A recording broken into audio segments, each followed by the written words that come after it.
আমার আল্লাহ বলেন ওয়াবিল ওয়ালিদাইনি ইহসানা, তোমরা তোমাদের মা বাবার সঙ্গে ভালো ব্যবহার করো। চিৎকার মেরে বলেন নির্দেশ কার? আল্লাহ রাব্বুল আলামিন নির্দেশ দিয়েছেন পৃথিবীর কেউ ওভারটেক করতে পারবে না। কথা বলেন ঠিক কি না বলেন? এই জন্য আল্লাহ বলেন তোমরা তোমাদের মা বাবার সঙ্গে ভালো ব্যবহার করো। এখন বলেন চাঁদ খার হাবিলি থেকে ও তাহিরি হুজুর কতদিন পর্যন্ত মায়ের সঙ্গে ভালো ব্যবহার করব? কয়দিন পর্যন্ত করব? সীমারেখা আছে, জি সীমারেখা আছে। আল্লাহ রাব্বুল আলামিন এই আয়াতের পরের শব্দের মধ্যে বলে দিয়েছেন ইম্মা ইয়াবলুগান্না ইনদাকাল কিবারা আহাদুহুমা আও কিলাহুমা ফালা তাকুল লাহুমা উফফিন ওয়ালা তানহারহুমা وقل لهما قولا كريما। কতদিন পর্যন্ত? আল্লাহ বলেন ইম্মা ইয়াবলুগান্না ইনদাকাল কিবারা আহাদুহুমা আও কিলাহুমা, তোমাদের মা বাবা যদি বৃদ্ধ হয়ে যায়, মা বৃদ্ধ হয়ে যাক কিংবা বাবা বৃদ্ধ হয়ে যাক, কিন্তু যদিও দুইজনে বৃদ্ধ হয়ে যায় এরপরও তাদের সঙ্গে ভালো ব্যবহার করতে হবে। এই সিদ্ধান্ত অন্য কাহার নয়, এই সিদ্ধান্ত হলো আমার আল্লাহর। এ যুবক এবার বলো না আল্লাহ গো আমার মায়ের সঙ্গে আমি কেমন ব্যবহার করতাম? আল্লাহ রাব্বুল আলামিন বলেন ওয়াকুল লাহুমা কওলান কারীমা। আল্লাহ রাব্বুল আলামিন বলেন মা বাবার সঙ্গে সম্মানজনক আচরণ করো। ওয়াল্লাহ সম্মানটা কেমন হবে? আল্লাহ বলেন ওয়াখফিদ লাহুমা জানাহায-যুল্লি মিনার রাহমা ওয়া কুর রাব্বিরহামহুমা কামা রাব্বায়ানি সগীরা। আল্লাহু আকবার। আল্লাহ রাব্বুল আলামিন বলেন মা বাবার সঙ্গে নম্রতার হাতগুলো সম্প্রসারিত করে দাও। আর আল্লাহর কাছে বলো আল্লাহ আমার মা বাবা আমার ছোটবেলায় যেমনে লালন পালন করেছে, ডানে প্রস্রাব করে দিয়েছি, মা বামে আমারে নিয়ে গেছে গো আল্লাহ। মাঘ এবং ফাল্গুন মাসের শীতে, পৌষ মাসের শীতে মার ডান থেকে প্রস্রাব করলাম, মা বামে নিল, বাম দিকে প্রস্রাব করে দিলাম, মা বুকের উপরে নিল। শুধু তাই নয়, আমার মা বুকের উপর আমি প্রস্রাব করে দিলাম। সারাটা রাত মা জায়গা জায়গায় শুকনা জামা দিয়ে দিয়ে আমার রাত্রটা পার করে দিল। মায়ের চোখে ঘুম নাই, সন্তানকে ঘুম পাড়ানোর জন্য মা সারা রাত কাটাই দিছে। আল্লাহ আমার মা যেমন করে ছোটবেলায় আমারে লালন পালন করেছেন, আল্লাহ গো তুমি আমার আব্বা আম্মারে এমন করে মায়া কইরো। এই জন্য আল্লাহ শিখাইয়া দিলেন ওয়াকুর রাব্বিরহামহুমা কামা রব্বায়ানি সগীরা। আল্লাহ তুমি আমার বাবা মায়ের তুমি রহম করো। এই জন্য ভদ্র সন্তান যারা মায়ের জন্য দোয়া করে তারা, আদরের সন্তান যারা মায়ের জন্য দোয়া করে তারা, আর বেঈমান সন্তান যারা মায়ের জন্য দোয়া করে না তারা, মার দুঃখে দুঃখী হয় না, মার কষ্টে কষ্ট পায় না, এদের আল্লাহ রাব্বুল আলামিনের হাবিব তাদের ব্যাপারে বলে দিয়েছেন দলিল রিদার রাব্বি ফি রিদাল ওয়ালিদাইন ওয়া সাখাতুর রাব্বি ফি সাখাতিল ওয়ালিদাইন। পিতামাতার সন্তুষ্টিতে আল্লাহর সন্তুষ্টি, আর পিতামাতার অসন্তুষ্টিতে আল্লাহর অসন্তুষ্টি। কথা বলেন ঠিক কিনা? এই জন্য যুবক ভাইরা আমার, এমন ব্যবহার মায়ের সঙ্গে করো না, এমন ব্যবহার বাবার সঙ্গে করো না যেখানে আমার আল্লাহ অসন্তুষ্ট হয়ে যায়। আল্লাহ যদি অসন্তুষ্ট হয়ে যায়, হজ করলে তোর লাভ হবে না। কথা বলেন ঠিক কিনা বলেন? হজ করলে লাভ হবে না। মা বাবার মনে কষ্ট দিলে আল্লাহ কষ্ট পায়। এ যুবক আজকে থেকে তুমি চাঁদখার হাবিলি থেকে ওয়াদা করো, আমি তাহিরি জানি আমার বাবা নামক বটবৃক্ষটা আমার মাথার উপর থেকে যেদিন চলে গেছে, ঘুমাইয়া শান্তি পাই না, খায়া শান্তি পাই না, বাজার কইরা শান্তি পাই না, টাকা পয়সা রুজি করে শান্তি পায় না। কারণ বাবা এমন একটা ছায়া, যার মাথার উপরে নাই সে পাগলের মতন হইয়া যায়। হে যুবক, বাবা এমন একটা গাছের ছায়া, যেই ছায়াটা না থাকলে তুই পাগলের মতো হয়ে যাবি। ও মুরব্বী আব্বা, বাবা বুঝি আপনার ঘরটা বেঁধে গেছে, আপনার বাবা এখন কবরে। অনেক বাবা ঘরের মধ্যে কারেন্টের মিটার লাগাইয়া গেছে, ওই বাবা এখন অন্ধকার কবরে। আমি আমার বাবার 10 মাস আগে কবরে নামাই দিয়ে আইলাম। কত মানুষের চেহারা দেখি, কিন্তু বাবার মতো লাগে না। এই বাবা যার নাই তার মতন কপাল পোড়া নাই।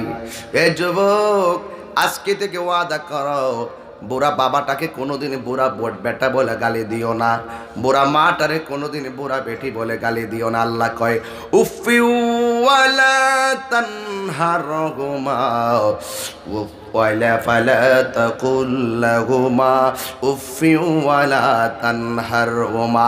মা বাবাকে ধমক দিয়ে কথা বলো না, এমন সুরে কথা বলো না যে মা উফরে, ও বাবা তুই কি করলি, আমি অনেক কষ্ট পাইছি।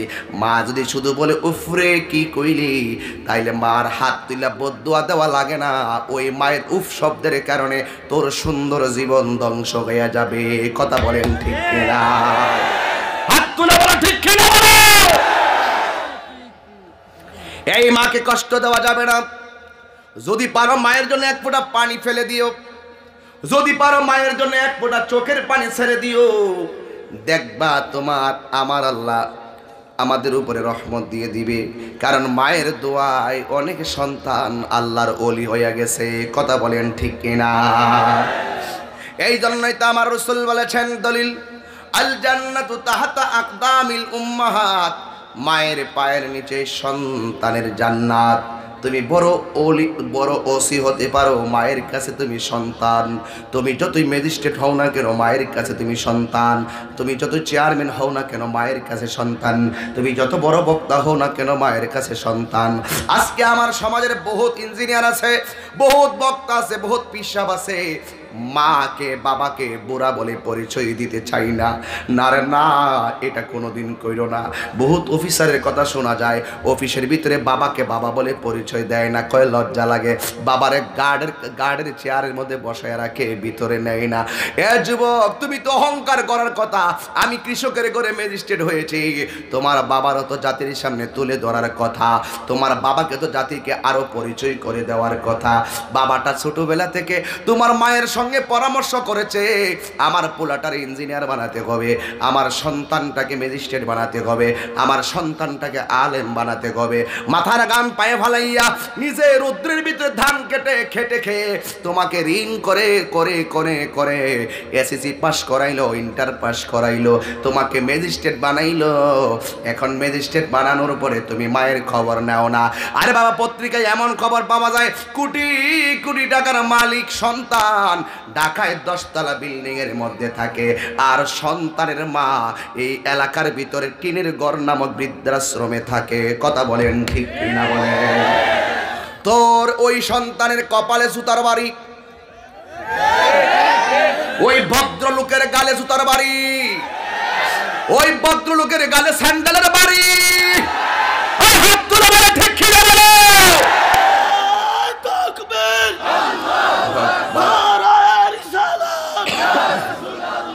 বাবার শত্রুরা, বাবার শত্রুরা,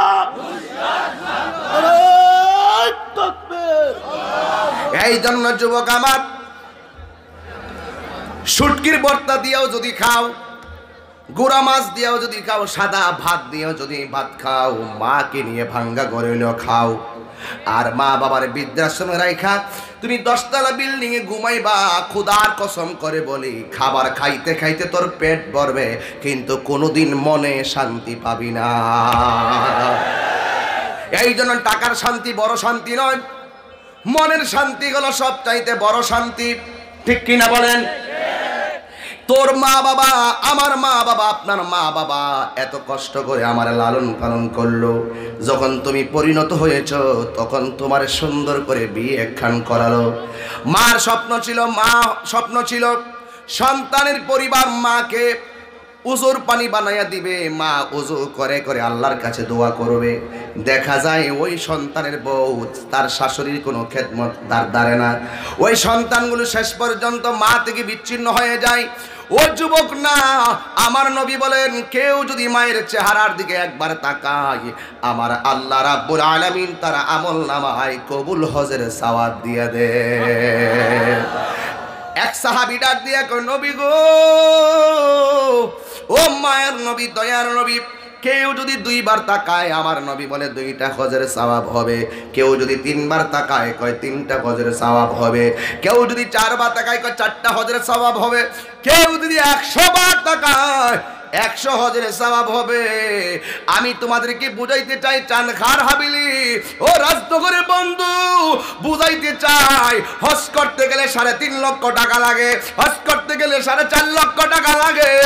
আর তোমার সাফা মারওয়া দৌড়াদৌড়ি করা লাগে, মিনায় যায় কোরবানি করা লাগে, জামরায় পাথর নিক্ষেপ করা লাগে, খানায় কাবা তাওয়াফ করা লাগে। কিন্তু এত টাকা দিয়ে তুমি হজে যাও, কিন্তু আমার নবী, আপনার নবী বলেছেন কেউ যদি মায়ের চেহারার দিকে একবার নেক নজরে তাকাইব গো,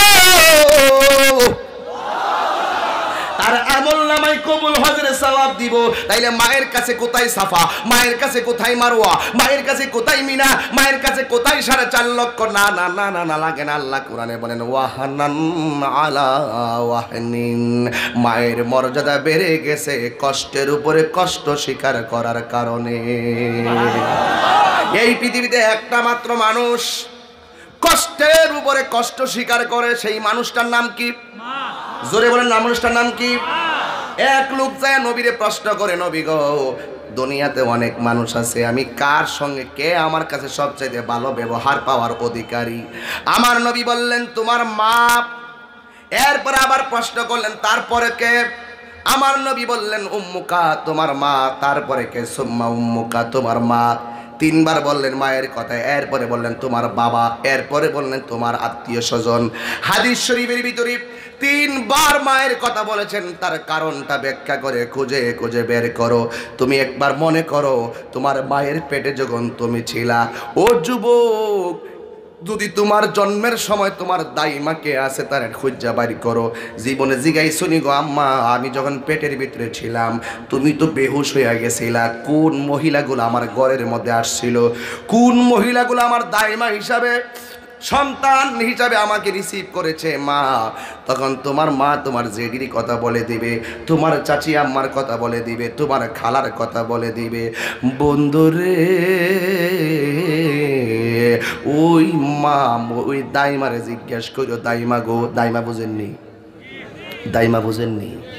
দাইমারে জিজ্ঞেস করো, মা আপনি তো আমি মায়ের পেটে থাকা অবস্থায় মায়ের কাছে ছিলেন, একটু বলেন না মা কেমন করছে ওই সময়?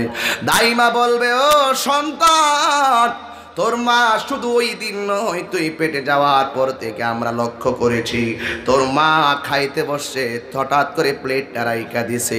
আমি জিগাইলাম কেন প্লেটটা রাইখা দিছো? তোর মা সেদিন আমাদেরকে বলছিল মুখের মধ্যে রুচি নাই, অথচ আমি তো মা বুঝি, তোর মার পেটের ভিতরে তুই লাথি মারছিলি, ওই সময় মা পেটের ব্যথায় পেটটা রাইখা দিছে, ভাত খাই নাই। এই হলো মায়ের প্রাথমিক কষ্ট, ওয়াক্তে ওয়াক্তে কষ্ট।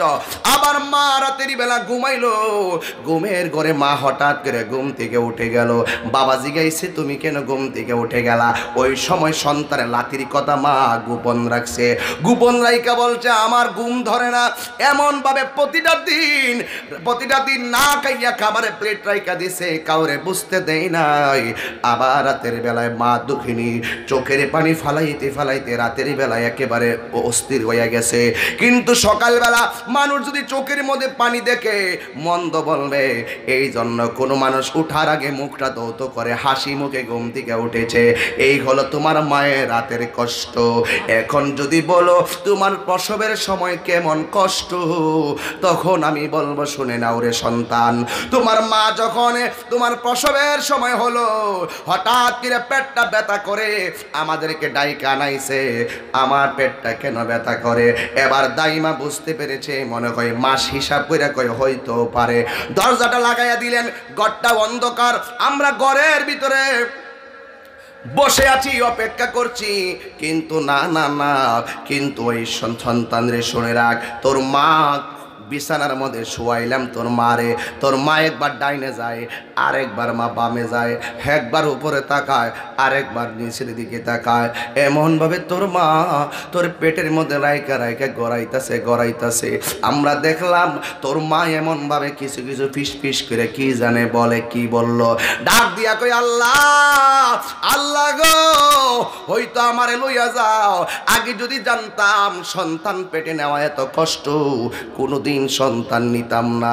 কিন্তু যখন সন্তান চূড়ান্ত পর্যায়ে চলে এসেছে, ওই সময় সন্তান মার পেট থেকে যখন চূড়ান্ত দুনিয়ায় আসবে, মা আল্লাহরে ডাক দিয়া কয় আল্লাহ গো আমার লইয়া যাও, আমার জাদুমণি রে তুমি সুন্দর করে দুনিয়ার আলো বাতাস দেখার সুযোগ করে দাও। যেই মানুষটা নিজের মৃত্যুটা চ্যালেঞ্জ হিসাবে গ্রহণ করে, সন্তানের মরণ কামনা করে না, ওই মানুষটার নাম জবান খুলে বলো না কে? ওই মানুষটা হলো তোর মা, ওই মানুষটা হলো আপনার মা।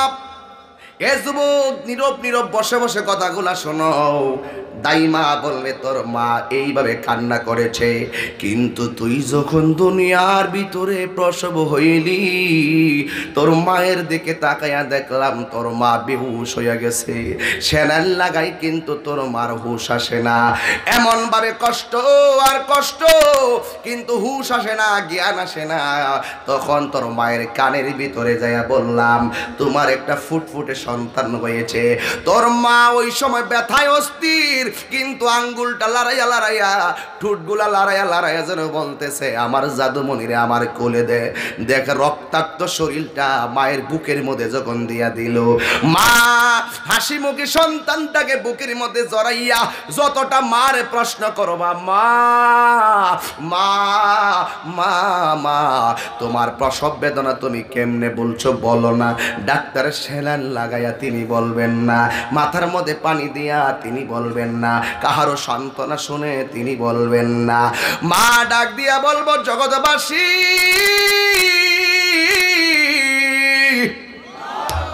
দুনিয়ার কোন সান্ত্বনা বাণী আমার প্রসব বেদনা বুলাইতে পারে না। একটা মাত্র কারণে পাহাড় পরিমাণ প্রসব বেদনা ভুলে গেলাম, এটা হলো কি জানোনি? আমার সন্তান রক্ত মাখা সন্তানটাকে যখন আমার বুকের মধ্যে নিলাম, সাথে সাথে আমার হাজারো প্রসব বেদনা সেকেন্ডের ভিতরে ভুলে গিয়েছি। আর জবান খুলে কন্যা আল্লাহু আকবার। জান্নাতের চাবি আমার মা, মা গো জান্নাতের চাবি আমার মা। মা যার বেঁচে নাই তার মতো দুঃখী নাই, মা যার বেঁচে নাই তার মতো দুঃখী নাই, খালা ফুফু মায়ের মতো না। মা গো জান্নাতের চাবি আমার মা, মা মা গো জান্নাতের চাবি আমার মা। একটা জবান বন্ধ রাখবেন না, চিৎকার মেরে বলুন আল্লাহু আকবার। আমার যুবক ভাইরা, আমার মুরব্বী আব্বারা, কথাই তো কথাই মনে হইয়া গেল। ও যুবক আমার দিকে তাকাও, মুখে যদি হাসি আসে মনে করবা তোমার নসিব খারাপ, মুখে যদি হাসি আসে মনে করবা তোমার নসিব খারাপ। আমি একটা সন্তান যদি প্রতি মাহফিলে মা মা করে কানতে পারি, তাহলে সংক্ষেপে বুঝো জায়গাটার মধ্যে কি আছে রে, কি আছে রে। এখন বুঝবা না, মা হারাইয়া গেলাগা বুঝবা। 10 তলা বিল্ডিং হইব, মা ফিরে পাবে না। কথা বলেন ঠিক কিনা? এই জন্য আমার আব্বু, ও আব্বু পায়ের মধ্যে হাত দিয়া বলি, অনুরোধ কইরা বলি, যদি কোনোদিন মায়ের মনে কষ্ট দিয়া থাকো, আজকে যাই আমার পায়ে দিয়া মাপ চাইবা। এখন অনেক ছেলেরা চোখের পানি ফালায়া কাঁদবই যে আমার পোলা মাসুদ মিয়া আছে এখানে, এই ছেলেটার মাও নাই বাবাও নাই, যেখানে মা বাবার কথা বলি পাগলের মতো হইয়া যায়। বাড়িতে কিন্তু বিল্ডিং আছে, কিন্তু মা মামা মা নাই, মা নাই। আমি নিজেও গিয়েছি তার বাড়িতে, কিন্তু তার মা দুনিয়াতে নাই। যার মা নাই তার টাকা পয়সায় শান্তি নাই। এই জন্য মাহের মতো দরদি আর পৃথিবীতে কাউরে খুঁজে পাবে না। কথা বলেন ঠিক কিনা?